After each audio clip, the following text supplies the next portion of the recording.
नमस्कार सम्पूर्णमा आज धेरै पछाडि मेरो यस युट्युब च्यानल मार्फत तपाईहरु समक्ष उपस्थित भएको छु र यो दृश्य आज म तपाईहरुलाई आज मिति 2082 असोज 19 गतेको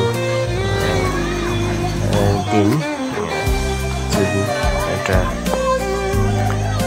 केही समय अगाडिदेखि हावाहुरीसँग पानीको कारणले गर्दाखेरि भएको क्षतिको दृश्यहरू देखाउन गइरहेको छु। हेर्नुस्, यस्तै सानो फुलको समेत जरा समेत उल्टेको अवस्था छ। त्यस्तै गरेर जुन दिशामा ढल्केको घाँस हो त्यसको पनि उल्टो दिशामा फर्केको अवस्था छ। केराको अवस्था यस्तो छ।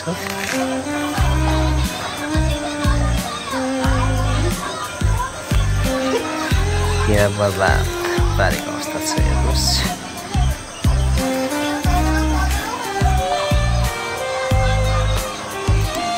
नयाँ केरा झारीको बिचमा रहेको सुँगुर बाख्राहरू चाहिँ क्षति हुनबाट जोगिएको अवस्था छ।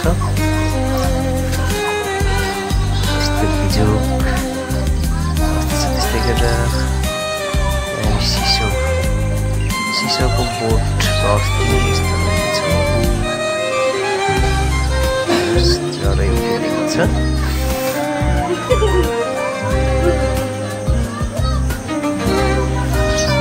केराको हालत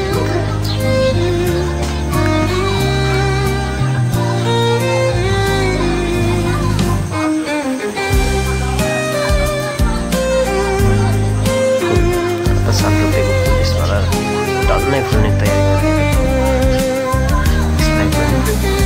जरासँग पठाइदिएको छ। हेर्नुहोस् त, अर्को यो सानो फुल त्यस्तै गरेर रुद्राक्षको बोटको हालत यो छ। तेजपत्ताको अवस्था यस्तो छ। हेर्नुहोस्, एकदम बिजोग बर्बाद छ र आज दिनभरि नै पानी परेको अवस्था छ। त्यस्तै गरेर यो क्षेत्रमा